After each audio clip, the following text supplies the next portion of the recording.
Puji Tuhan, tanpa terasa kita sudah setengah tahun eh, menjalani masa di mana kita melewati masa pandemi COVID-19. Khususnya bagi kami yang di Jakarta, kita kena PSBB, dan di mana saya bisa melihat bahwa aktivitas khususnya di perkantoran tak bisa berjalan dengan normal, di mana jumlah yang bekerja cuma hanya dibatasi 25%, dan kemudian kita juga bisa melihat bahwa restoran tak bisa kita makan di tempat dan cuma hanya bisa take away aja. Dan kemudian kita melihat kondisi jalan juga tidak seperti biasa, meskipun ada beberapa tempat yang mungkin macet atau gimana. Dan hal ini juga berdampak khususnya pada perekonomian, di mana saya bisa melihat bahwa Menteri Keuangan Sri Mulyani pun berkata bahwa dia memastikan bahwa ekonomi nasional itu resmi mengalami resesi pada kuartal ketiga di tahun 2020 ini, yaitu di akhir September ini katanya. Dan masa-masa seperti kayak begini, di mana masa-masa banyak orang, pastinya saya bilang mereka tuh stres, mereka tuh bingung, mereka tuh takut juga. Dan sisi yang lain itu mereka juga mengalami kekeringan rohani. Jadi satu sisi mereka mungkin kekurangan secara finansial, sisi yang lain mereka juga mengalami kekeringan rohani. Kenapa saya bisa berpendapat begitu? Karena saya melihat masa-masa seperti kurang lebih 6 bulan ini, hanya beberapa bulan gereja bisa buka dan beroperasi. Sebagaimana kita tahu masih banyak gereja yang belum buka dan mengadakan ibadah tatap muka. Gereja memang mengadakan ibadah online atau live streaming, tetapi untuk beberapa gereja saja yang mereka berani, mereka mengadakan ibadah tatap muka. Tapi itu pun cuma hanya beberapa bulan saja, kemudian sekarang ini gereja kembali tutup lagi untuk ibadah tatap muka. Bapak dan Ibu, saya bersyukur untuk jemaat yang masih sampai hari ini, meskipun gereja tutup untuk ibadah tatap muka, tapi mereka ini saya bilang masih aktif untuk terus mencari Tuhan.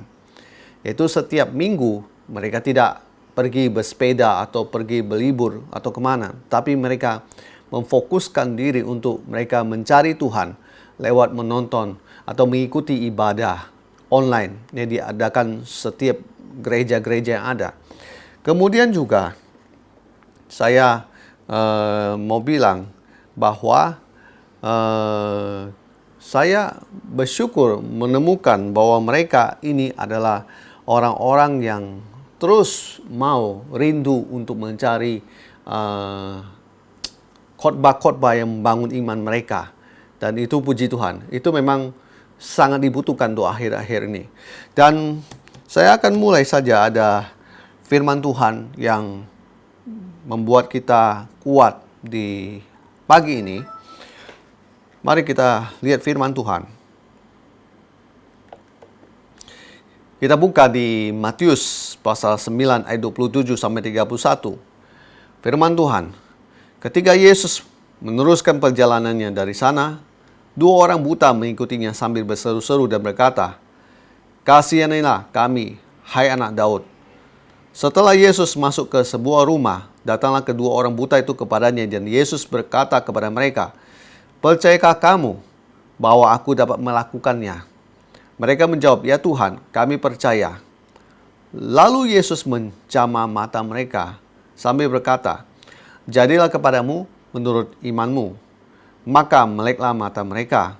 Dan Yesus pun dengan tegas berpesan kepada mereka, katanya, Jagalah supaya jangan seorang pun mengetahui hal ini.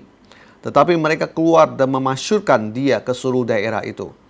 Bapak dan Ibu, inilah kisah perjalanan Tuhan Yesus yang saya boleh jabarkan seperti begini. Pada suatu hari Yesus melakukan perjalanan. Tiba-tiba dia ketemu dengan dua orang buta. Dua orang buta ini dicatat di sini bahwa dia mengikuti Yesus sambil berseru-seru dan berkata, "Kasihanilah kami, hai anak Daud." Jadi, Bapak dan Ibu, hari-hari ini saya tahu ada begitu banyak orang Kristen, dia mengikuti Tuhan dan dia mempunyai sebuah masalah, entah itu masalah keuangan, kesehatan, atau apapun. Dia mengikuti Yesus sambil dia berseru-seru pada Tuhan, "Kasihilah kami, tolonglah kami Tuhan, sembuhkanlah kami, pulihkan kami," dan lain sebagainya. Orang ini sampai hari ini masih ada dan banyak sekali yang terjadi dalam kehidupan ini. Mereka seperti orang buta mengikuti Yesus dan mereka berteriak, mereka berseru pada Tuhan. Bapak dan Ibu, begini, mereka adalah orang-orang Kristen yang mengikuti Tuhan, tetapi tidak sampai pada satu titik mereka percaya sama Yesus dengan sepenuh hati. Kenapa saya berkata begini? Karena di ayat 28 kita bisa menemukan bahwa dicatat di sini, setelah Yesus masuk ke dalam sebuah rumah, datanglah kedua orang buta itu kepadanya. Dan Yesus berkata kepada mereka, "Percayakah kamu bahwa aku dapat melakukannya?" Nah, di sini dikatakan bahwa waktu Yesus sudah masuk ke rumah, itu dua orang buta itu tetap datang pada dia. Datang dan memohon pada Tuhan. Tapi lucunya Yesus berkata, "Percayakah kamu?" Bapak dan Ibu, percayakah engkau pada Tuhan? Percayakah engkau pada Tuhan bahwa Tuhan bisa memulihkan kehidupan keluargamu yang berantakan? Percayakah kamu bahwa Tuhan sanggup memulihkan ekonomimu yang saat ini sedang resesi? Percayakah kamu bahwa Tuhan sanggup menyembuhkan kesehatanmu yang sedang rusak, yang saat ini mungkin ada sedang sakit? Percayakah kamu bahwa Tuhan bisa memberkati engkau? Percayakah kamu bahwa Tuhan bisa melakukan semua itu? Banyak orang mengikut Tuhan, tetapi dia tidak percaya sama Tuhan. Dia mengikut Tuhan hanya sebatas mengikut Tuhan. Hanya sebatas dia mengaku dia seorang Kristen. Hanya sebatas dia merayakan Natal setiap tanggal 25 Desember. Orang-orang ini adalah orang-orang Kristen yang hanya mengikut Tuhan. Yang hanya bisa sampai pada satu titik dia berteriak sama Tuhan. Tapi Yesus bilang, "Percayakah kamu bahwa aku dapat melakukannya?" Bapak dan Ibu, itu ada hal yang penting. Percayakah engkau bahwa Yesus yang engkau sembah bisa melakukannya? Percayakah engkau bahwa Yesus yang luar biasa itu bisa memulihkan hidupmu hari ini? Bapak dan Ibu, puji Tuhan. Saya bisa melihat bahwa kita itu sering melakukan kuasa Tuhan. Kita kurang percaya bahwa Tuhan yang kita percaya bertahun-tahun itu bisa menyembuhkan kesehatan kita yang saat ini sedang sakit. Bapak dan Ibu, percayalah sama Tuhan bahwa Dia bisa melakukannya. Letakkan pengharapanmu kepada Tuhan. Taruh rasa percayamu kepada Tuhan yang tinggi bahwa Yesus bisa melakukannya. Kemudian di ayat 29, lalu Yesus menjamah mata mereka sambil berkata, "Jadilah kepadamu menurut imanmu." Di sini Yesus tidak berkata bahwa hal-hal yang lain itu, kesembuhan itu bisa terjadi apa-apa dan sebagainya. Tapi aneh, di sini dibilang, "Jadilah kepadamu menurut imanmu." Bapak dan Ibu, kalau kita sudah berdoa dan meminta pada Tuhan, yang Tuhan mau adalah selanjutnya, jadilah kepadamu menurut imanmu. Jadi kalau kita sudah berteriak kepada Tuhan, jadi kita sudah berseru pada Tuhan, selanjutnya yang Tuhan mau atas hidupmu, apa yang engkau imankan? Apa yang engkau percaya? Apa yang menjadi keyakinan kamu? Kalau di sini Matius 9:29 berkata, "Jadilah kepadamu menurut imanmu." Itu artinya Yesus menyerahkan semua itu kepada iman kita.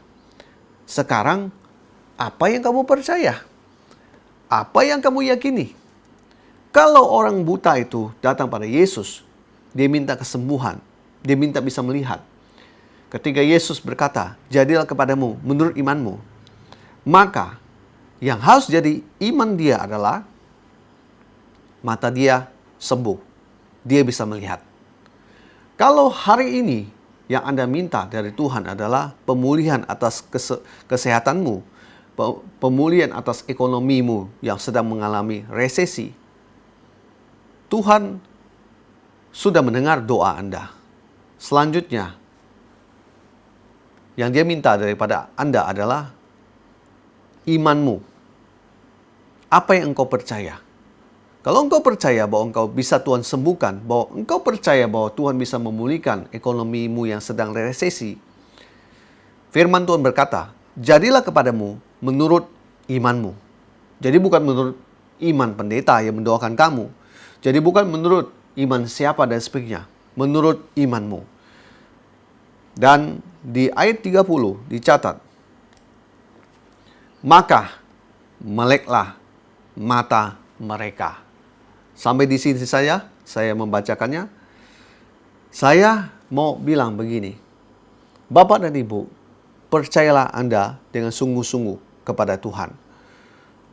Ketika Anda sudah berseru pada Tuhan, ketika Anda sudah berteriak kepada Tuhan, saatnya fokuskan dirimu dengan iman yang percaya bahwa Yesus bisa melakukannya.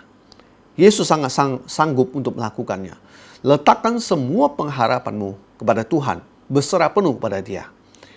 Sekarang percayalah pada Tuhan bahwa Tuhan Yesus sanggup memulihkan kesehatan Anda, bahwa Tuhan Yesus sanggup memulihkan ekonomimu yang sedang resesi, bahwa Tuhan Yesus sanggup memulihkan keluargamu yang mungkin berantakan, dan Yesus sanggup membuka lowongan pekerjaan buat Anda yang saat ini sedang menganggur. Mungkin karena Anda dipecat oleh perusahaan atau apapun. Dengar baik, Yesus sanggup melakukannya. Yesus mau apa imanmu? Kalau imanmu Anda percaya, Anda pasti mendapat.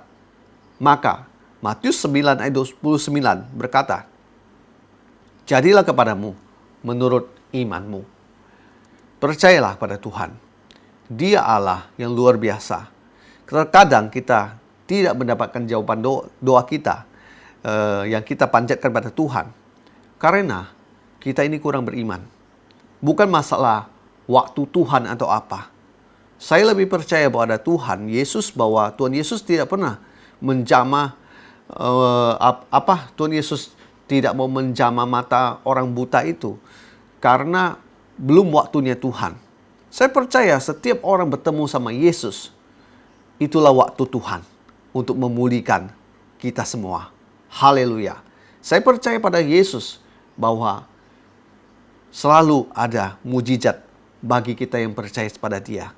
Terkadang, maaf, kitanya saja yang kurang beriman. Kitanya saja sudah berdoa tetapi pikirannya masih kesana kemari. Seperti orang diombang-ambingkan. Seperti kaki yang satu berdiri di sebelah percaya, yang kaki satu lagi berdiri di sebelah yang tidak percaya. Bapak dan Ibu, firman Tuhan berkata di Yakobus bahwa orang itu jangan mengira dia akan mendapat sesuatu dari yang dia doakan. Bapak dan Ibu, hari ini percayalah pada Tuhan. Ketika Anda sudah berdoa pada Tuhan, sekarang Tuhan mau engkau sungguh-sungguh. Apa yang engkau yakini dalam hidupmu, apa yang engkau percaya dalam hidupmu, apa imanmu hari ini. Kalau imanmu berkata, kamu yang berdoa untuk kesembuhan, imanmu berkata, sembuh, maka jadilah kamu sembuh. Yesus berkata, jadilah kepadamu menurut imanmu. Pegang itu dengan sungguh-sungguh, Bapak dan Ibu. Itulah kunci kemenangan kita. Saya percaya di masa pandemi COVID-19 ini, saya percaya Indonesia akan Tuhan pulihkan. Saya percaya Tuhan akan melakukan kuasa yang luar biasa atas bangsa kita ini. Saya percaya janji Tuhan masih menyertai setiap kita yang berharap pada Dia. Tuhan tak akan membiarkan kita. Tuhan akan terus menyertai kita. Dan Tuhan akan memberkati kita. Setiap orang berharap sama Tuhan, saya percaya tidak akan dikecewakan. Haleluya. Puji nama Tuhan. Tuhan Yesus memberkati. Amin.